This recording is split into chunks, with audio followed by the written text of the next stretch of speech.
Hey, good morning, everyone. My name is Michelle May Curry, and I am the curator of the DC's Commission on the Arts and Humanities, where I'm in charge of the art exhibition grant line. And you are tuned into the first of three workshops tied to this grant application for the art exhibition grant, which opened last week, June, last week, May, and closes June 29th. We'll be together today for about an hour and change, and we'll be going over the application from top to bottom, from the program from its inception to navigating the grant portal. So today, we'll be talking about the Art Exhibition Grant Line, which provides support for the development and public presentation of visual arts exhibitions by district resident curators. It offers use of the Arts Commission's I Street gallery space within our building lobby at 200 I Street as a gallery space, as well as our virtual gallery which is built completely to the specs of our I Street gallery. Both are available for use by the curator during the exhibition time. App Applications are only accepted from individuals or nonprofit arts organizations with prior curatorial experience, and we'll go a little bit into detail about what curatorial experience means there in a little bit. And we're looking for two exhibitions for this next 2027 year. So there are two available time slots in winter 2027 and spring 2027, and one is a thematic call. So we're looking for exhibitions that have a social justice theme or scope. And then our spring 2027 exhibition slot is open in theme, so you can submit any concept for review. This is a pretty hefty undertaking, and we highly encourage partnering with a co-curator or mentee. This is an opportunity that's useful for you not only on a project management and programmatic standpoint, but also financially. There's an extra $5,000 available to you as a grantee if you apply with a co-curator. So just something to keep in mind. And the goals of this program are tied to the goals of our I Street Galleries mission, which are the I Street Gallery is a space that is home to exhibitions that engage DC residents in conversations of social and civic importance, as well as conversations around art and art history and arts community engagement in the district broadly. We invite independent curators, to use our space to engage people in that way, as well as our virtual gallery space. And we want to create a space that invites really unique exhibition concepts into in front of the DC public. So we're not a Smithsonian where we have to plan years and years in advance and have sort of research-based programming and exhibitions. We are also not a gallery space where our mission is to sell work. So we're somewhere in between where we're able to put on these sort of mid-length exhibitions that are sort of created for and by the DC public. DC residents are, I'm seeing the question in the chat. You must be either a DC resident or a nonprofit organization registered to do business in DC. So this is not a grant line that's eligible if you're living in Maryland or Virginia, unfortunately. This grant line, I'll backtrack a little bit. I want to drop some links in the chat to exhibitions that we've hosted in the gallery in previous years. That first exhibition, Inside Out, was our winter social justice themed exhibition this year. It centered photography made by men and women who are experiencing incarceration in the 1980s and participated in a photography program in Lorton Prison. Uh, the one before that, Behind the Uniform, was an exhibition that celebrated veteran artists. 50 Years of Hope and Ha-Has was an exhibition that commemorated 50 years since the end of the war in Vietnam by centering Vietnamese American artists living in and around the DMV region. And then our current exhibition, which I should link here, is called Finders Keepers. It's up currently in the gallery, and it's an exhibition that is looking at found object artwork and work made with items that would be in the trash stream. So the exhibition has programming tied to environmentalism and eco-justice. So there's a wide range of topics that we've covered in the gallery, and we're always looking for curators to continue to push us into new conversations, into bringing new um, audiences into our space. Something that I really value about this grant line is that it often brings in groups that are new to us, that in each exhibition feels and looks different as a result. So, as I noted, there are some eligibility criteria to be considered eligible for this grant line.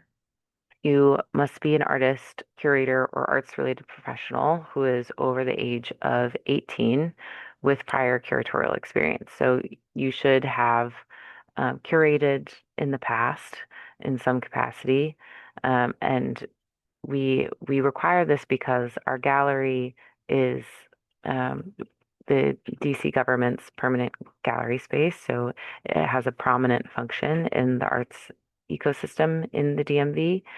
But it also this grant line requires you to sort of steer the ship in a lot of ways. So you are in charge of exhibition interpretation, design.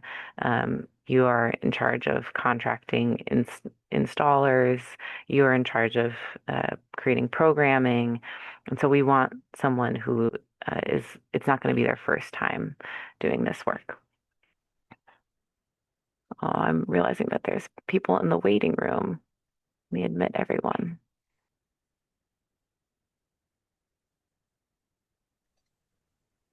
Hi, everyone. I didn't realize that there were folks in the waiting room. I'm so sorry if you've been waiting for a minute. Um, I'm I've gone over a couple slides here, but we haven't gotten too far in just yet. I was just going over eligibility and discussing the fact that you have to be a DC resident curator, or the next slide will be about nonprofit arts organizations. I'll go back briefly here to mention some important information that there are two slots available for curation, a winter 2027 theme and or a winter 2027 slot for a social justice arts theme, and then a spring 2027 open theme. If you are applying as an organization, there are a few criteria that you have to meet. You have to be incorporated as a nonprofit 501(c)(3) dated at least 1 year prior to the application deadline. You have to be an arts organization, so a function of yours should be connecting with artists living in the metropolitan area. Your principal business address should be in DC. A majority of your activities should occur in DC. There's a few things that you can't be, such as a college or university, a foreign government, uh, DC public schools, and then you have to be in good standing with CAH. So that means that you should have no incomplete or delinquent reports. You should have sort of met all the previous requirements of any grants that you received uh, while working with the commission. I'm going to take this moment to drop a few links in the chat. This is a link to our landing page for this opportunity. It'll have links to the grant application portal. It'll have links to the RFA, and it'll have links to all of the eligibility documents, compliance documents. I'm also going to drop a link in the chat to the actual application portal where you can apply for this opportunity. And then I'm going to drop a link in the chat to our application assistance workshops. And you are attending one of them now, so you've found this, but you'll find recordings to this workshop here as well as our other grant opportunities.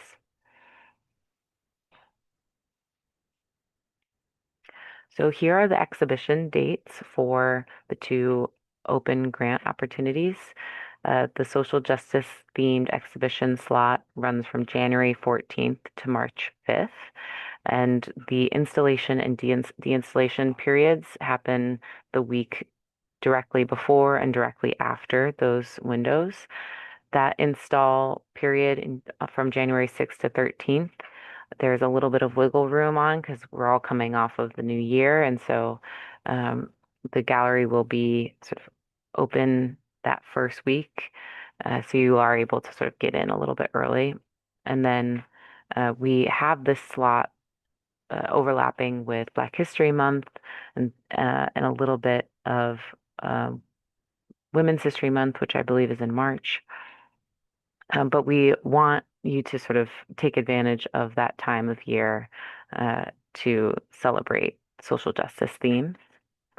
And then our open slot, our spring slot is in April, so April 1st to May 21st. So it's sort of this week is our ending week for our current exhibition in that slot, and install periods again directly before and after.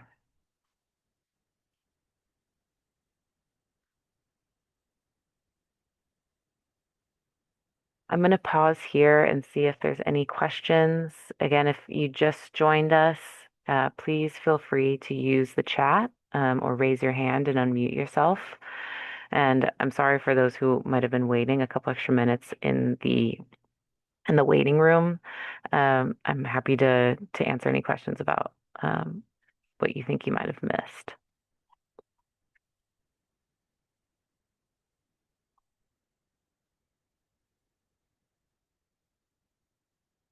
I'm going to continue to drop a couple links in the chat here.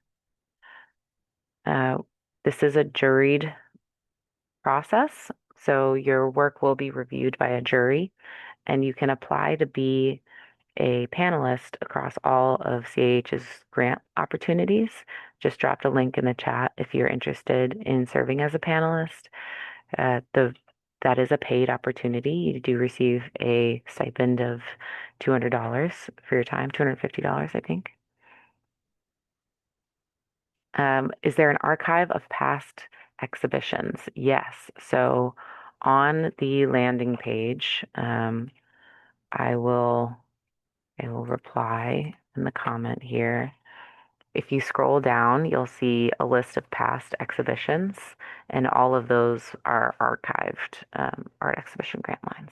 So you can get a full range of how independent curators have used our space. And all of the pictures that are in this workshop are from previous art exhibition grant lines. So this is the Vietnamese American exhibition on the screen here, 50 Years of Hope in Ha-Has. Okay, I'm going to keep us going. Please continue to use the chat. So in your budget, this is a grant line where you are eligible to receive up to $35,000 if you have a co-curator, and if you apply as just an individual, you are eligible for $30,000. There are a few allowable costs within your budget. You can pay yourself a curatorial fee not exceeding 20% of that total budget. Same with your co-curator. You can pay your co-curator an amount not exceeding 20%. We highly encourage you to pay the artists that you are working with. So um, you can pay as as much as you want to your artists in the forms of artist fees or paying artistic personnel, consultants related to the exhibition. Let's say you want to hire a graphic designer, you want to hire someone who's in charge of programming. You can pay all of those people. You can purchase equipment and technological resources. Let's say you want to buy um, a camera in order to record certain elements of your exhibition. Any supplies related to install, you need um, extra pedestals, you need certain type of tape.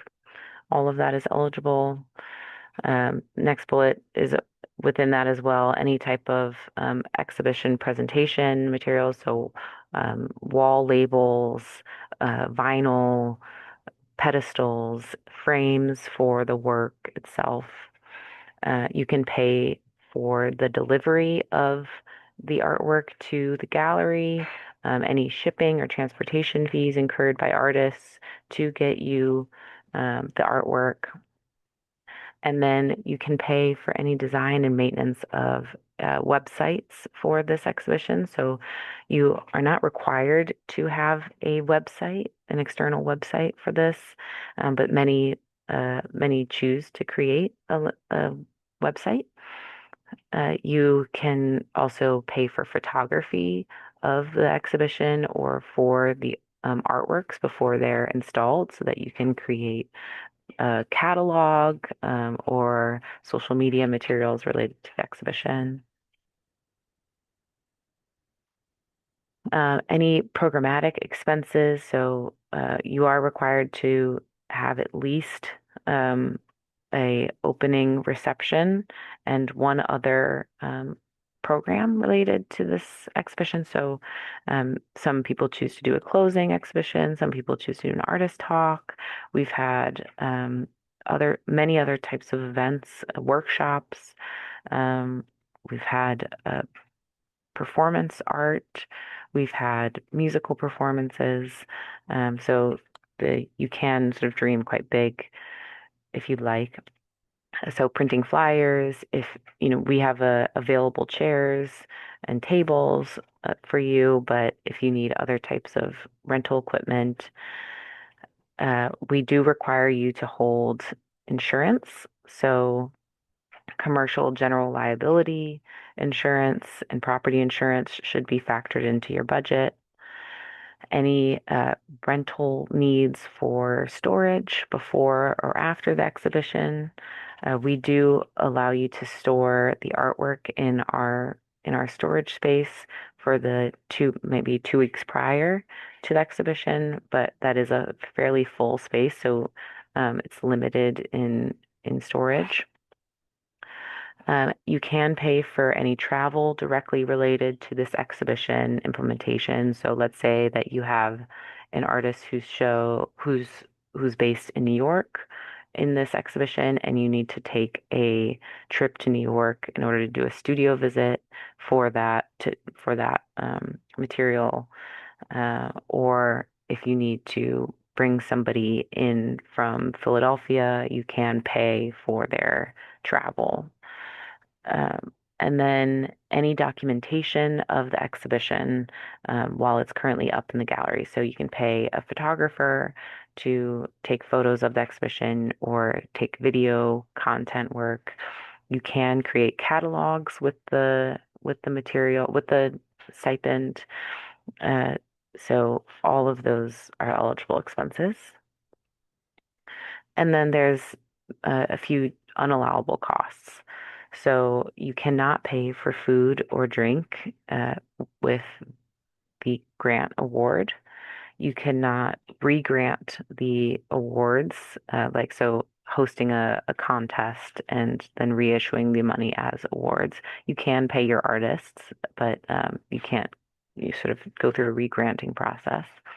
You cannot pay tuition or scholarships with your grant award. You cannot provide funds to universities, foreign governments, any of the any of the entities that we're not allowed to grant to. You cannot fundraise with this grant award, so any costs related to fundraising or any off-site special events related to this exhibition, you cannot use those funds for. And then any travel or expenses not directly related to mounting this exhibition. I'm seeing a question in the chat for curator and co-curator salaries that can exceed 20% each or 20% combined. Great question. 20% each. So you can pay yourself 20% and then you can pay your co-curator 20% if you'd like. Um, you we do, as a part of the evaluation criteria, ask our panelists to review how the budget has been allocated and if it feels like the artists are being fairly compensated, if you are fairly budgeting for insurance or exhibition interpretation. And so you'll want to keep in mind how those percentages affect your overall budget. But yes, 20% for yourself, 20% for your co-curator is is fine. We have a few documents at the end of the RFA that demonstrate what the gallery looks like and that give you the exact gallery specifications, measurements, dimensions of walls. And we have some photos of the gallery available as well. I'm going to drop links to both in the chat right now. You can use these to plan the exhibition proposal. And you can also use these for submitting an optional rendering of the exhibition for the panelists to review. The gallery is approximately 180 linear feet within a public building lobby. You've seen throughout this presentation what the gallery looks like, but that those gallery wall images and the link that I just dropped in the chat really give you a fuller sense of what the space looks like.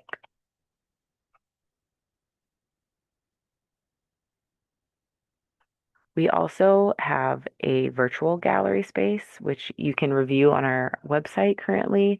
If you navigate to the current exhibition, Finders Keepers, you'll see that they've linked to a virtual gallery of the exhibition, and that will give you a fuller picture of the gallery as well.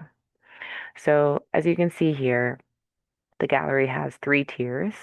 We have a lower level here, a middle level that's sort of the entry level, and then an upper level that requires you to go up some stairs. There's also on the other side of this image a sort of a tall wall that has two recessed alcoves for additional artwork. So some guidance on artwork. Oh, I'm seeing a question in the chat. Do you have any resources for fairly compensating artists that you recommend using for developing our budgets? I have one that I recommend to all artists and art administrators. It's called the Wage Fee Calculator. Let's see if I can drop it in the chat really quick.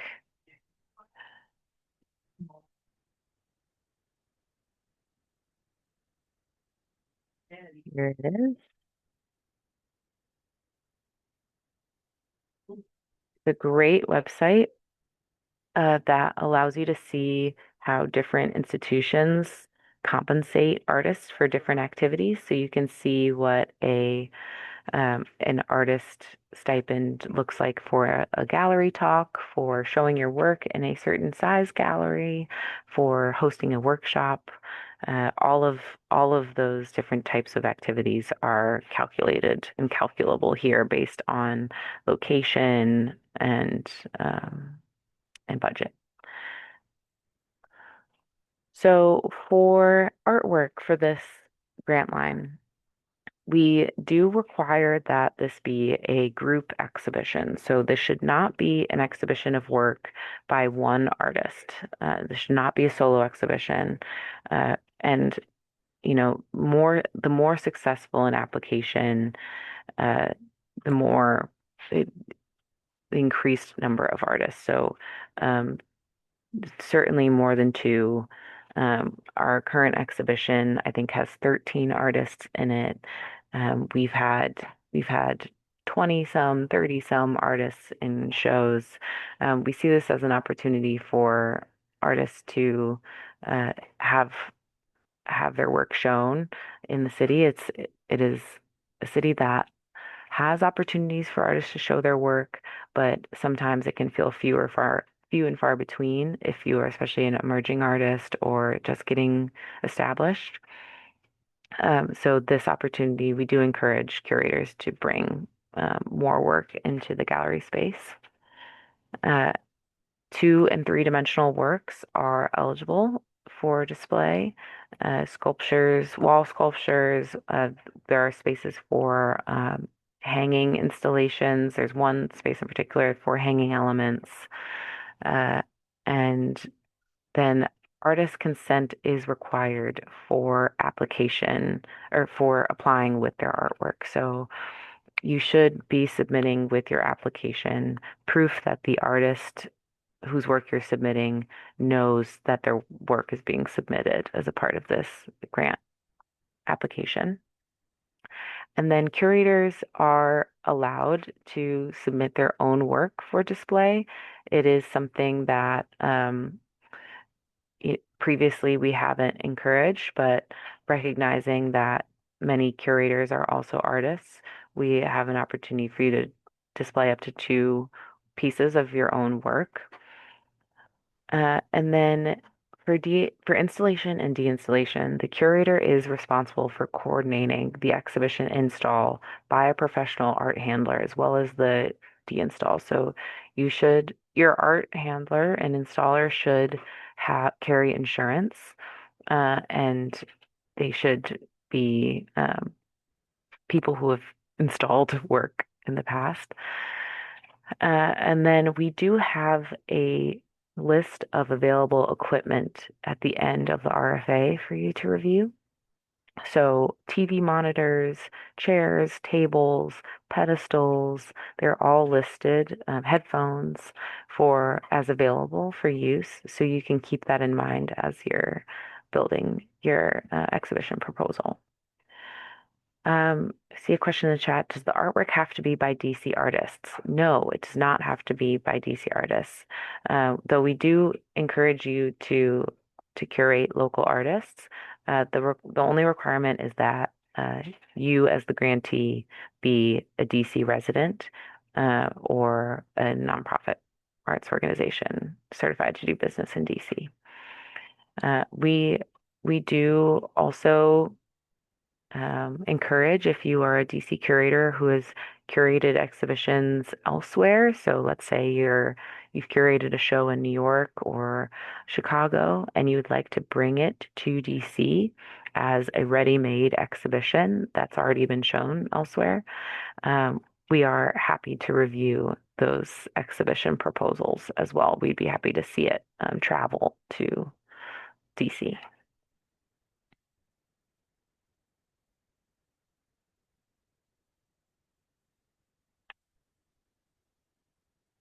As I mentioned, curators are responsible for planning and promoting and hosting an opening reception and at least one other exhibition-related educational program, such as an artist talk or a closing reception.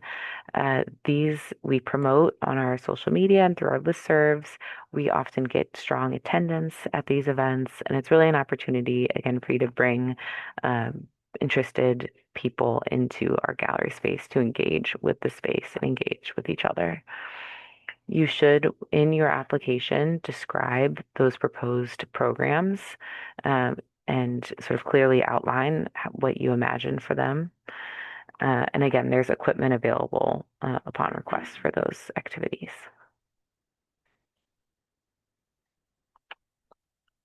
Does the artwork on display need to be completed before the grant deadline?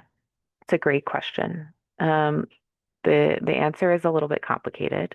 So I'll give you an example of one exhibition where the artwork was not completed before. So last year we welcomed the Queer Art Salon sort of artist collaborative into our space. It's a group of queer identified artists who have shown together in previous contexts on a yearly basis during Pride Month. And what the curator did was submit previous works by those artists that have shown in previous queer art salons and said that they will be producing all new work for this iteration of Queer Art Salon. But with their application, the panelists were able to see the sort of style and type of work that the would be welcomed into the gallery in that context. So you should be submitting work samples of your application or with of artists' work within your application, but it does not have to be the one-to-one artworks that will be in the show. The panelists just need to have a grasp on the type of work that you'll be curating. I hope that makes sense.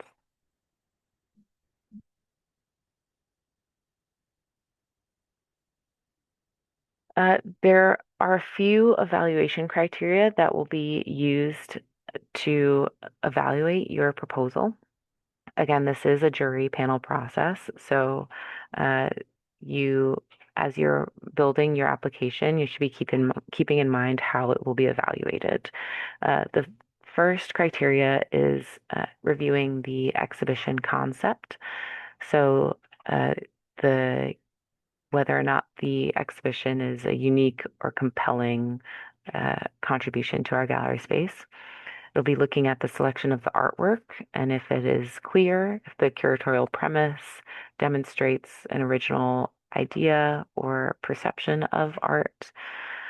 It'll be looking at whether the concept is bringing sort of stimulating dialogue into our space in order to engage visitors and community members. And then it'll be looking at the exhibition related programming that's proposed and whether the timeline for those programs is thoughtful, whether the programs themselves are creative, and if they're being presented in an innovative format. So artwork, concept, and programming will be evaluated in this section. Then the next section, the next criteria is the merit of the artistic content and the design layout of the exhibition. So this section will look at whether the aesthetic quality of the artwork that is selected uh, is considered excellent. And artistic excellence and high aesthetic quality are highly subjective terms here. So an exhibition that is proposing artwork by children is as welcome in our gallery as an exhibition of established artists' work. It's just a matter of sort of framing the exhibition concept and your connection and theme with the material clearly. This is where the curatorial statement will be reviewed and how the curatorial statement allows us to deepen our understanding of each artist's presented work. And then this is also where if you have submitted a layout, a proposed rendering for the exhibition, where that will be reviewed. So if you haven't submitted a rendering, the panelists will be looking at how the artwork will conceivably fit within the exhibition space. So as you saw, our gallery space is a fairly unique space. And so you'll want to think about how the works that you're selecting fit within our I Street gallery.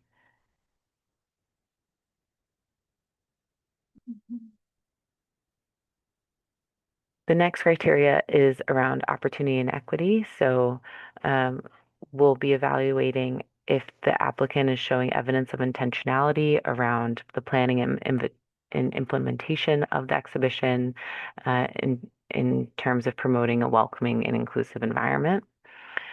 We'll be looking at whether your exhibition concept is welcoming in emerging or underrepresented artists, specifically artists without gallery representation or who have not had opportunities for consistent group exhibition participation.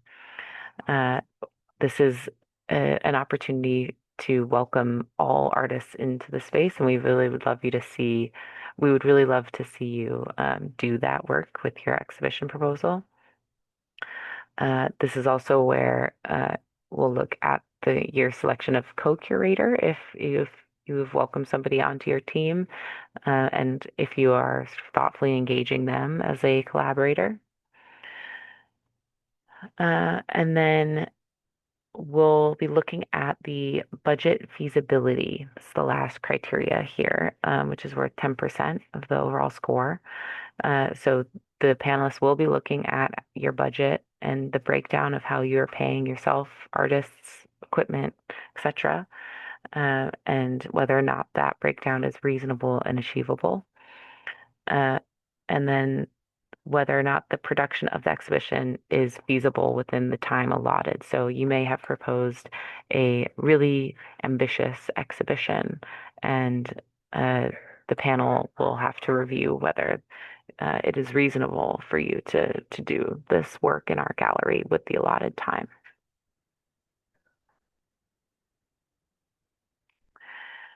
So there are a number of application materials that you'll submit with this for this opportunity. As I mentioned, you'll submit an exhibition proposal with a curatorial statement. This is going to be a 500-word description of the exhibition that you're proposing and describing the artists that you've selected and some of the themes of the work that you'll be submitting of theirs. You can also describe some of the programming that you have in mind in this space. It's really your opportunity to summarize what you have in mind for this exhibition opportunity. You'll also submit a outline of the programming and events. There is a template available for you to download from our website on that art exhibition grant landing page that sort of directly correlates to the dates and times of the opening. Uh, there's a there's an opportunity for you to slot in times for programming on that template. You'll also submit a resume for yourself as well as your co-curator if you choose to have one. You'll submit written consent from the artist whose work you're submitting. This can look like a PDF with a bunch of screenshots of emails between you and that person, or they have written a letter saying, I attest to knowing that this work has been submitted as a part of this exhibition concept, and I agree to being a part of the exhibition as proposed. And then you'll submit a detailed budget outline, and there is a budget template that has been provided for you to use. It sort of has some built-in calculations for you and allows you to slot in spots for amounts for artist fees, insurance, installation, etc. And you will be able to find this budget template on our website on the grant landing page as well. It'll also be linked on the portal, the submittable portal.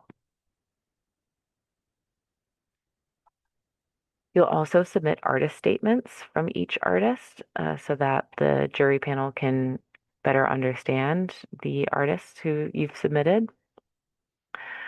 If the curator seeks to work with a nonprofit organization to create artwork in a group or anonymous setting, so let's say that you are showing works by artists who were engaged during a series of workshops hosted by an organization.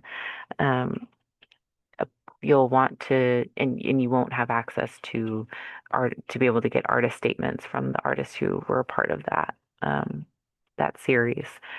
Submitting a mission statement of the organization that was worked with will suffice there.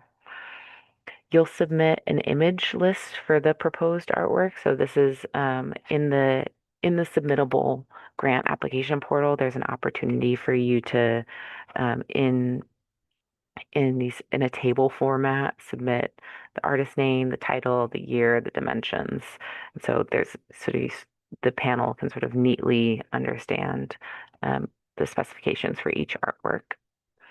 You'll then submit images, the JPEG image files of the proposed artworks.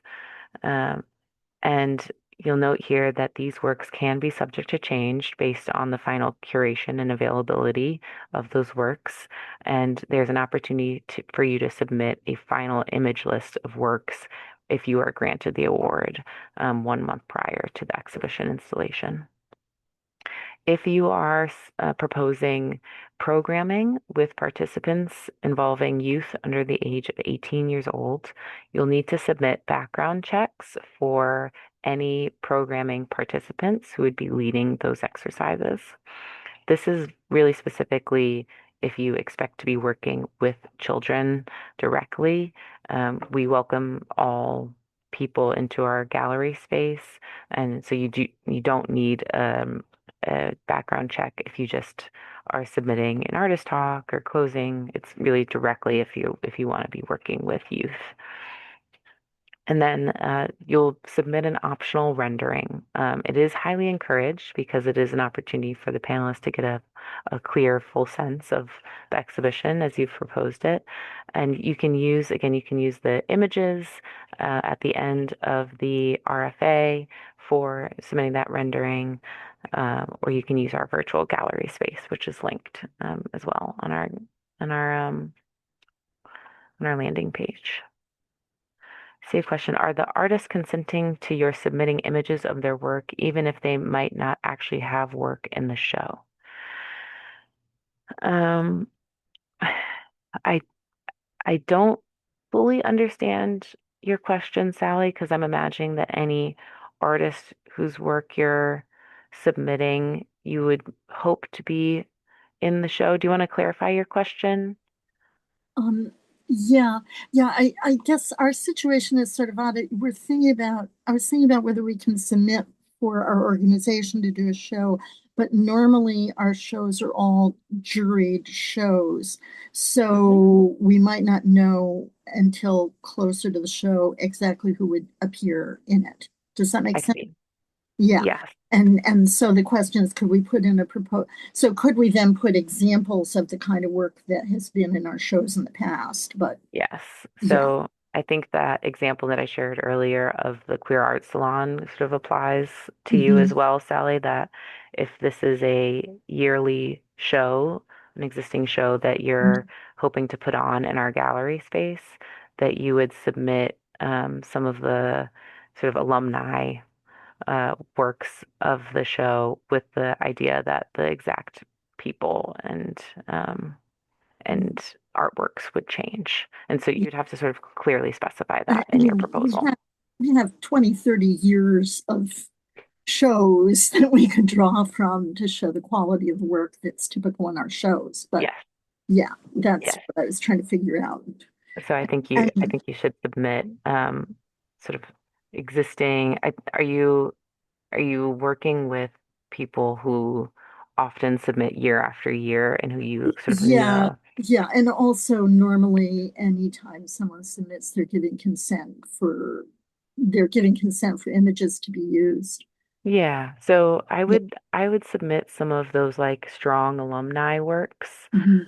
that are very representative of people who are often in the show, and then get their consent for submitting their work. Okay. Yeah. Okay. Thank you. Hmm. There are a few compliance documents that you'll need to submit as a part of your application. These are documents that anyone submitting to our grant lines across the entire Arts Commission have to submit. The first is a certificate of clean hands. If you're unfamiliar with a clean hands document, it's a document that specifies that you do not owe any money in the form of unpaid taxes or fines to the DC government. So the the idea behind this is that the DC government does not want to give money to people that owe it money. So if you have to have demonstrated by submitting a certificate of clean hands that you have paid your taxes and that you don't owe any exorbitant fines to DC. Uh, you will obtain a certificate of clean hands through the My Tax DC website. It's run by the Office of Tax and Revenue. As a DC resident, you are able to receive a clean hands fairly quickly. It's an online process. If you are somebody who does not think that they are able to obtain a certificate of clean hands, uh, you can enter into a payment plan with the Office of Tax and Revenue that will allow you to receive a provisional clean hand certificate. Uh, and if you fall in this category, there is a sort of support tab on the My Tax CC website that will explain more of that. So you'll submit a clean hands. You'll submit a statement of certification. This is a document that is linked on the website and on the application portal as well. That is something that everyone who applies to a CH grant line signs. Just specifies that you agree to our grant making terms. You just sign your name and date it and upload it with your application. You'll submit a W-9 with your name, your address, and you'll sign and date it. This is a tax document that is used to verify your address for tax purposes. And then you'll submit a proof of residency in the form of a valid driver's license or or two other documents demonstrating proof of residency. So this could be a utility bill or a lease agreement, etc. Uh, your addresses across all of these documents should be consistent. So you shouldn't have one address on your W-9 and another on your clean hands. For nonprofit organizations, you will need to have some additional mandatory compliance documents that demonstrates your nonprofit's eligibility status. So an IRS letter of determination, a DC tax certificate of incorporation, and an IRS Form 990 from the most recent completed fiscal year. So that would be 2024. I'm going to pause here and see if there's any questions. Chat is looking kind of quiet. Raise hand. Actually, I have, can I'm sorry, I'm not sure how to raise my hand here. Yeah, Um, no problem. the certificate of incorporation, I was a little confused by that. I mean, I went to when you go to the DC tax, My Tax DC, it looked like we could get something saying we were in compliance. But how do you do that? Yeah, Valerie, I do not know Oh, how a nonprofit organization obtains a tax certificate of incorporation. I so can I may get, turn and tell you, huh?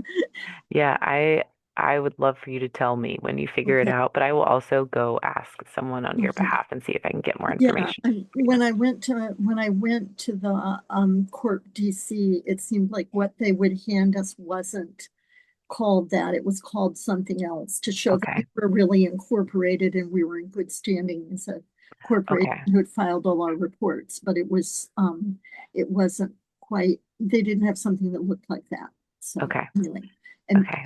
and then I was going to add in the chat, but you can't have a I'm correct in remembering that you cannot have a PO box as your mailing address on anything, including yeah, because we had to substitute it being a W-9 at one point with a Got it. street address. So I thought I'd throw that in. Okay, thank you for that. That's also helpful for folks to know. Okay, thank you. Okay, so once you are awarded, I'm going to step you through a couple uh, considerations that a couple things that you have to submit in order to move through the award process. So you will have to submit proof that you've obtained general liability insurance with limits of 2 million per occurrence, as well as property insurance with a limit that is equal to the estimated completed value of the works in the exhibition. Uh, those insurances will help with covering any potential personal injury or loss or damage of works, or use of the space during install, deinstall, or during the duration of the exhibition. Uh, this is to protect you from the DC government suing you. Um, it's to protect you from incurring any liability personally. It's a very important requirement of our process, and we do have resources to support you in figuring out how to obtain this insurance if this is new to you. 30 days prior to the install of the exhibition, there's a number of materials that you'll need to submit. These include a final exhibition rendering, an object checklist that is just a list of the final works in the show.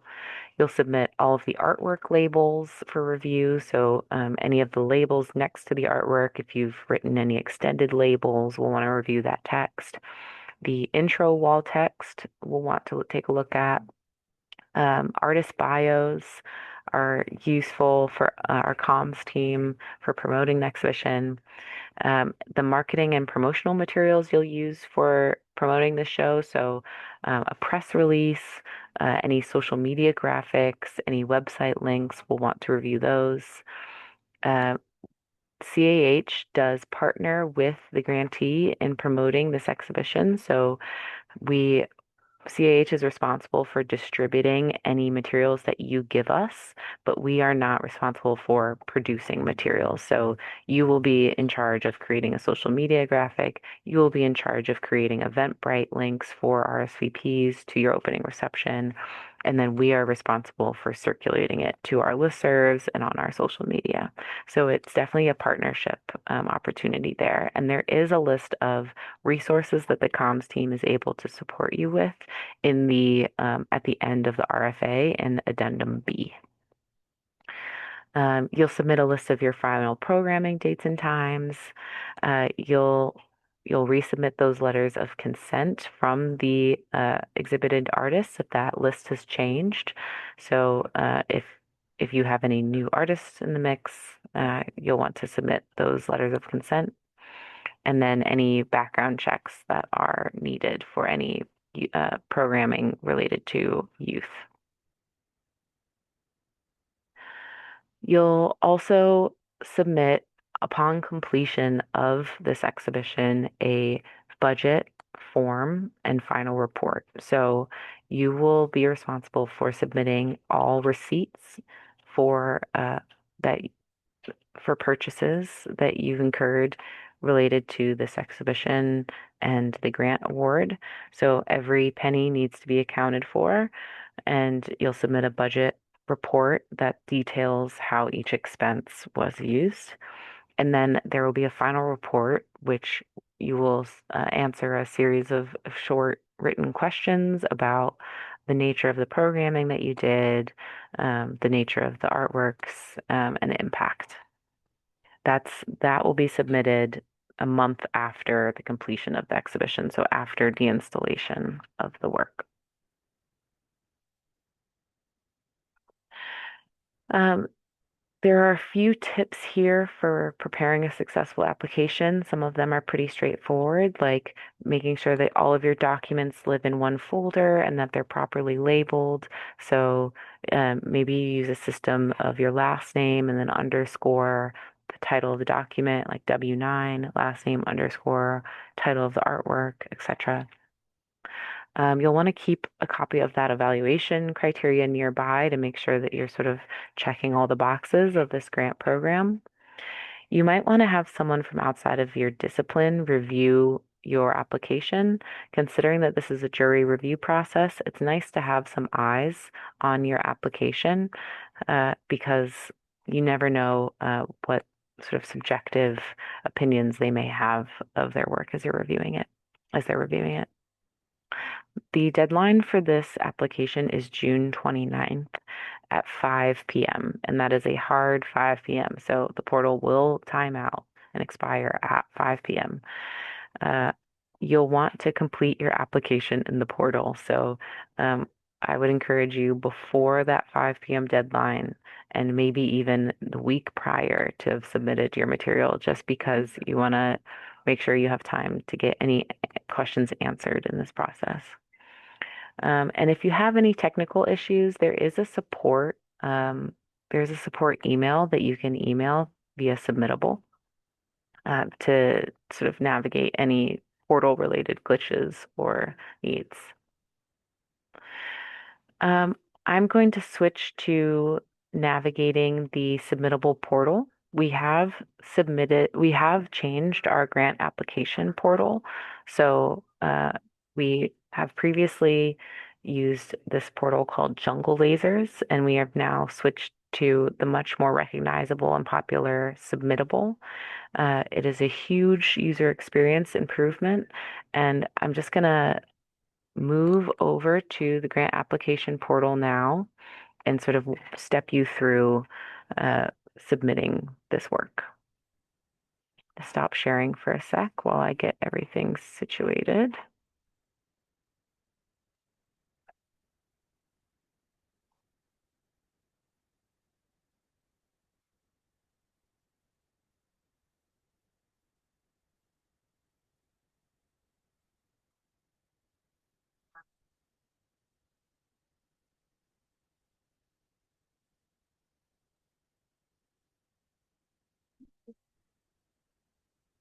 All right. So going to log out here actually. I've already submitted the test application. Let me try this again. So here is our submittable portal. You'll see all of the applications that are open right now that are receiving applications. At the top, you'll see the art exhibition curatorial grant. You can hit apply. I'm going to log in with a different login here.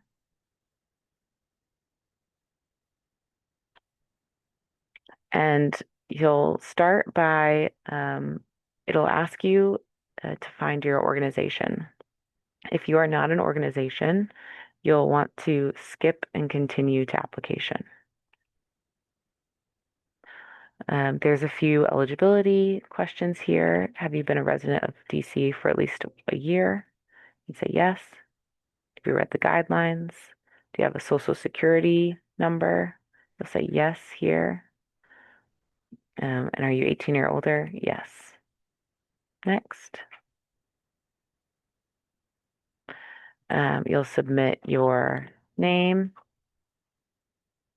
This is your doing business as name. So if you have a um, artist name that you'd like to use here, applying as an individual. Here's my name, United States. I'm just going to put CAH's address here. You'll put your ward. My address has not changed in the last year. I'll put my phone number, my email address.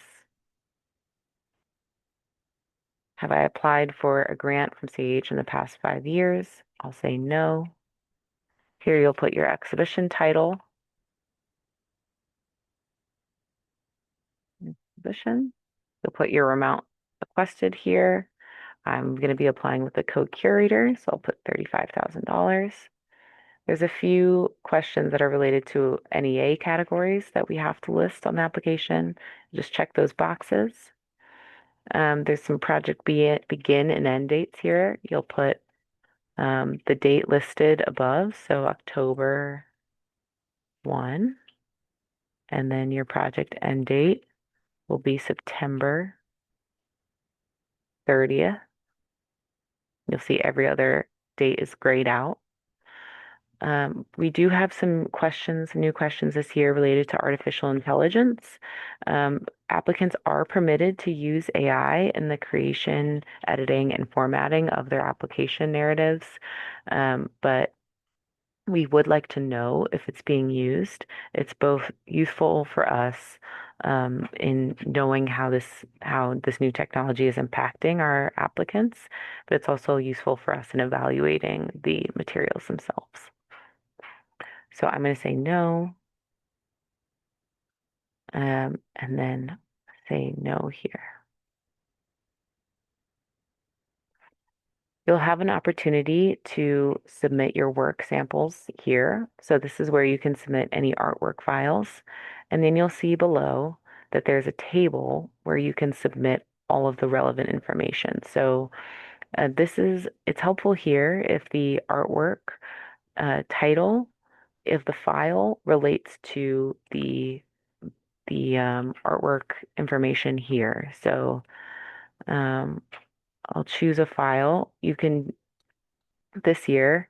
There's no like media viewer where you have to submit works in a portal first and then sort of drag them over. You can just submit directly from your own file explorer now. So I'm just going to put in one test artwork. This is an art bank work from that we acquired this last year.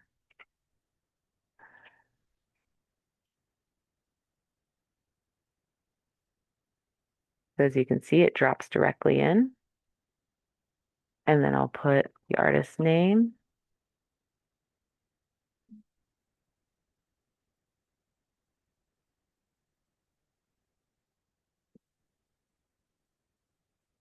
I'm not sure what the dimensions are. I'm just going to make them up.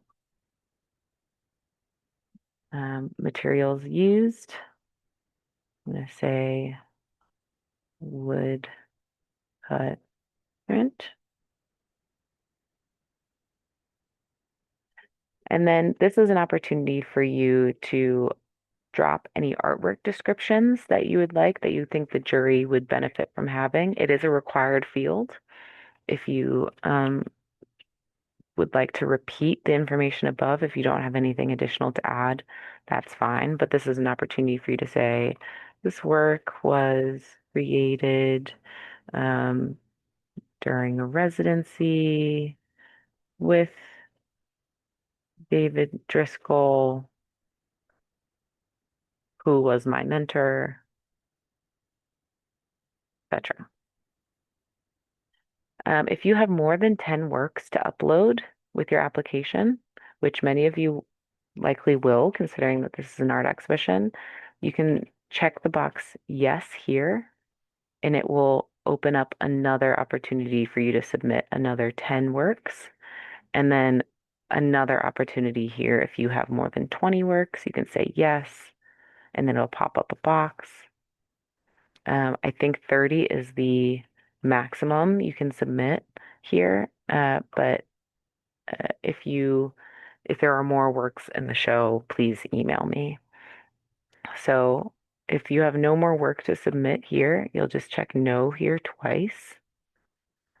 And then you'll move here to the additional upload section, and you can directly submit your files here. So I'm just gonna drop a bunch of random files in. But as you can see, the required file type is PDF. So you'll want to submit only PDFs into these file formats. Into these file folders. It will not accept other files.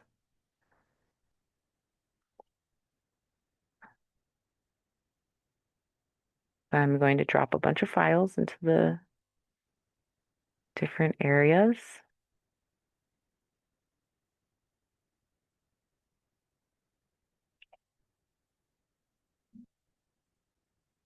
As you can see, they pretty quickly drop into the folders.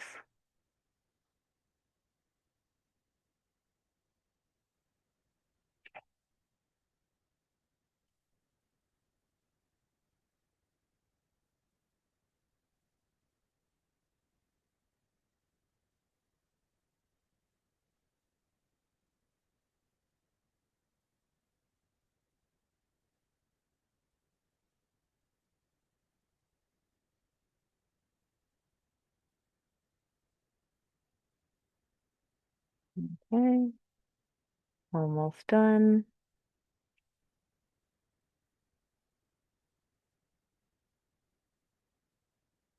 Statement of certification, signed W-9,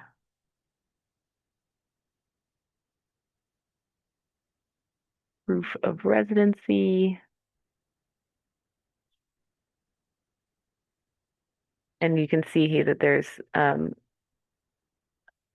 oh, I'm gonna have to change this. There should be a space for you to upload three if you'd like, or you can combine the documents so that they're all one file.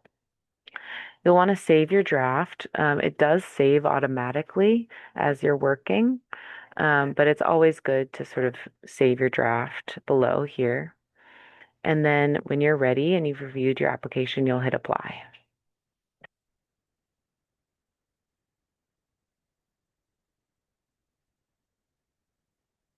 Uh-oh, not letting me apply. Let's see. Oh, I missed my social security number. So it will let you know what you've missed.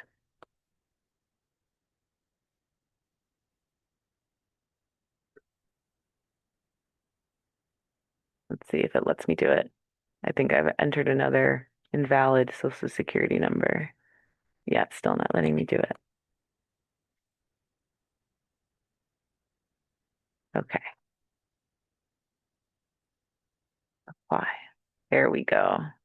That spinny wheel will let you know that you've done it correctly and I've submitted an application.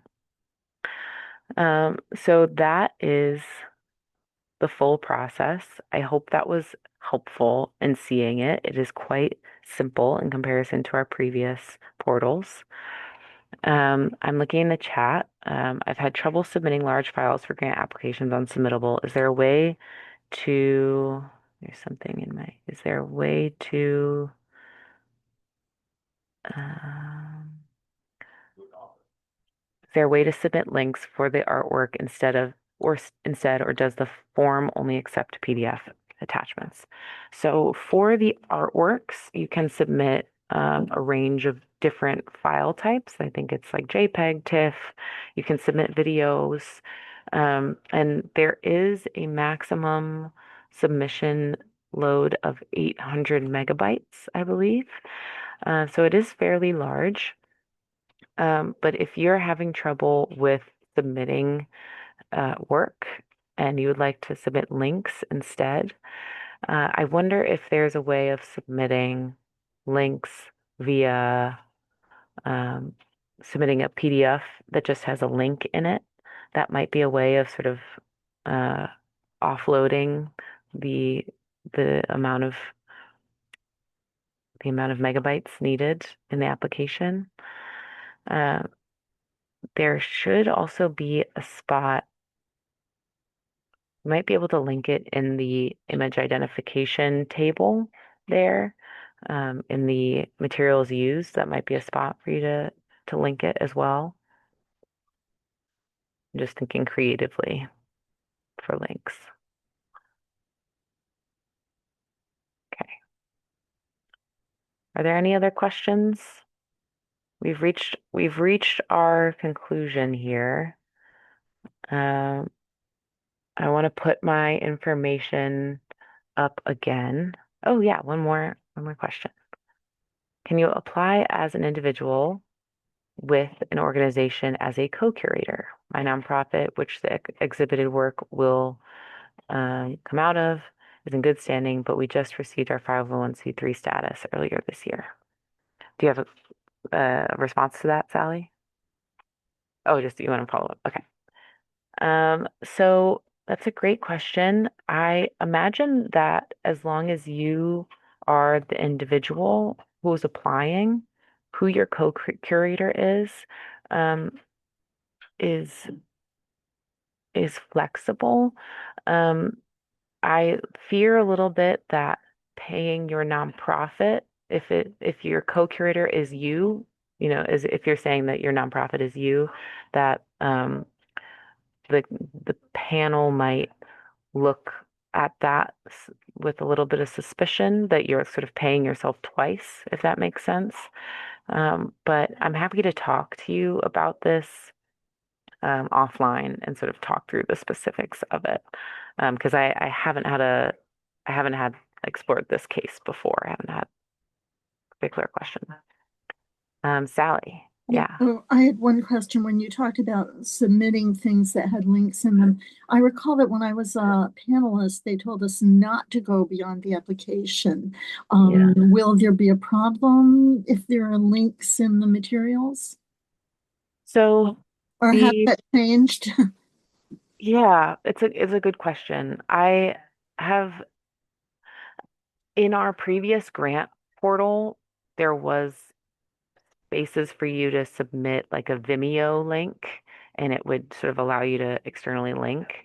Um, I don't think that submittable, how we have it set up right now, has that capability, and or maybe I have to look into that in order to figure it out. Um, if it is a link to a video that's like a YouTube video, and it's a part of the application materials, I would see that as a part of the application. So it wouldn't be like exploring an artist's website in that way, you know. Thank you. Yeah. And if I see that in an application, I'll also encourage the panelists to review that material. Okay. Any other questions before we wrap up? Okay, I hope this was useful. I'm going to drop my email and my phone number in the chat here. And this was recorded, so you'll receive this recording in an email to you. If not this afternoon, then tomorrow, and it will be available on our YouTube shortly as well. So please share it and use it as you'd like. Thank you so much for your interest in this program. It's a really special program. There's not too many opportunities for independent curators in DC, and so we're really grateful to be able to support curators in this way. Um, please take care. Enjoy the rest of your Tuesday. Talk to you soon. Bye Thank bye. you. Thank you. Thank you.